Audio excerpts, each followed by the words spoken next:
Hey folks, Dr. Rob Jones here, HeyDrRob.com, with my good friend Lisa Allen, documenting her journey from lots of pain and lots of dysfunction to almost no pain and mostly pain-free to really good function. So if you notice, we're standing here in our weird little toe socks. Lisa introduced me to these Untitled socks several months ago and I thought she was off her rocker, but these things are awesome. I've kind of dealt with some plantar fascia pain over the years and just some toe pain, and you've heard me talking about rooting the ground and making sure that you have good connection with your feet to the ground, because that's your base of support. You've got to be able to rip that floor apart to get your knees open when you drop into a squat. If you lose that big toe contact to the ground, you're basically losing function. You're losing ground reaction force, which is the ability of you to push into the ground and that force to return back up to you. It's just simple physics. So what we did with Lisa was making certain that she knew how to translate her foot into the ground. This is one of the easiest things I did with her because she was already practicing this, okay? She was the one who introduced me to these socks. Even though I was still doing footwork, again, these Untitleds will change your world, I promise. One thing I like to do with people to get them used to using their toes, big toes, middle of the foot, and the bottom of the foot as an anchor is to do a little forward lean.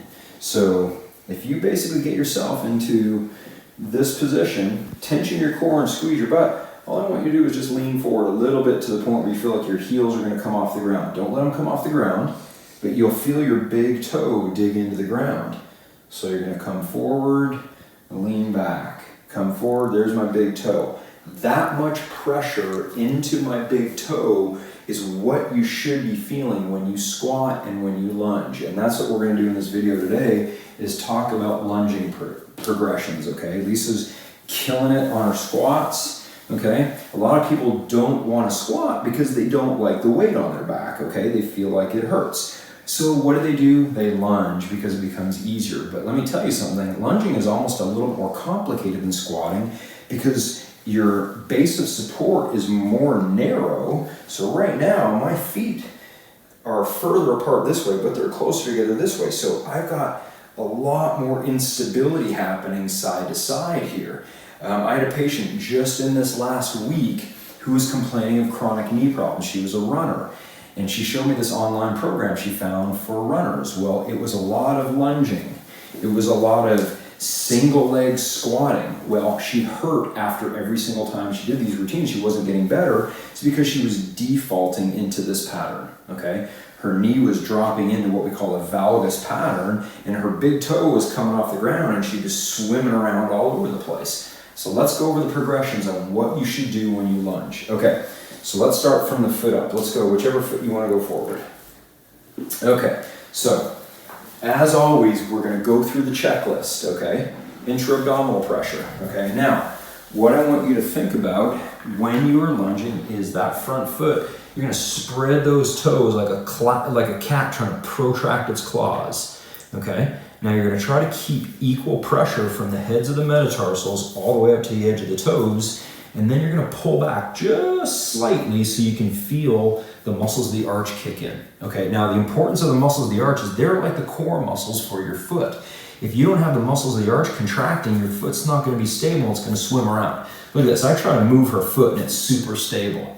Okay, I'll have a lot of patients that will come in and that big toe will pop up off the ground, lift that big toe up. Now I try to move her and you can see how the whole extremity swims around all over the place. Okay, so we're going to crush that to the ground right there. Now, another thing we have to do is we have to make certain that we are starting with glute med activity and intra-abdominal pressure before we drop into the lunge. Now, if you look at any of our previous videos, we talked about priming, okay, getting the glutes activated to the side for this abduction. So we're going to push that into the ground right here. We're going to push that into my hand. Now all I want you to do is just slowly drop down into this back knee. Okay? Now we're going to push this back into my hand and we're going to come back up. So you can see at the beginning she was wavering a little bit because it's hard to maintain balance when you've got a narrow base of support like this, okay? But as she starts to drop down and she monkey foots that ground, thank you, Chad Richards, and she pushes that knee into my hand, glute med activates, her intra-abdominal pressure activates, and right away her stability increases. Now the reason we did it, go ahead and rest. The reason we did it into the back foot is this helps you two ways, okay? You can turn on this back glute to increase your stability mechanism, and then you can really focus on that front foot and dropping straight down into the motion so you can load your glutes, load your quads, and push up back out of it. Okay, I'm going to cover one thing really quick because I think it's talked about too much. Should that knee come ahead of the foot? Probably not, okay? But everybody's going to be a little bit different on their comfort range. I am more comfortable when I get here, so I've got a little bit of dorsiflexion, and my knee is somewhere around kind of my third toe over my metatarsals, okay? Some people are going to be a little bit more comfortable with their knee straight over their ankle. It's wherever you're most comfortable, okay? But we don't want the foot way over, the knee way over the foot here, okay? Now, I will ask a lot of people to lunge for me while I'm doing an assessment, and you'll see a lot of people do this. They'll step down into that lunge, and it generally doesn't look that good, but I've done a lot of these. You'll see this, okay? They'll step forward and they'll lose that stability. That's why we start by dropping back into the lunge this way, because again, like I said, if I am split here, I can consistently grab the ground, I can squeeze this glute, now I've got great stability. I can bring my arms out here for more stability, and I can drop down into that lunge, I can keep this contracted, and I can work right here, okay? If I have to step forward, things have to happen a lot quicker. Think of it when I'm stepping forward here. Bam, I hit the ground. Okay, I gotta turn this on. Now I gotta grab my foot because I'm doing it quickly and it's a lot easier for things to go to pot. If you're really skilled and you're really good at these functions, yeah, you can try this. Glute on, grab the ground, drop into it, come back. But if you're just a beginner at this, you're gonna wanna do that step back. Okay, so let's go ahead and do a little review here. Okay, so whichever foot you want forward. Okay, good. So we're going to monkey foot that ground. Let's take this leg back. Now, let's turn this glute on for extra stability. Let's go intra-abdominal pressure. Let's push this knee this way a little bit to feel glute medius activated. I'll drop straight down. And you can see Lisa does the same thing I do. Her knee comes into about her third toe, and then we come up right overhead there. Perfect. Now, once you're really good at that and you can bang out 10 to 12 repetitions with pretty good ease here, then you can maybe start going forward. But when you go forward, squeeze your back glute before you do anything. Grip the ground, then drop into it, then step back, okay? So, back glute, squeeze, monkey foot the ground, drop down, come back up. It's not, okay, which is what you're going to see in a lot of classes, okay, or what you're going to see in my world where runners come in and they're injured. You have to be methodical about these movements or you're going to break down. Okay, so again, back foot is contracted, monkey foot the ground, drop into it. Once you're good at that, once you can do a couple of sets, 10 to 12 reps or more, then you can focus on the step. Squeeze the glute, monkey foot, drop into it, push away. Once that becomes easier, then we go into a split squat.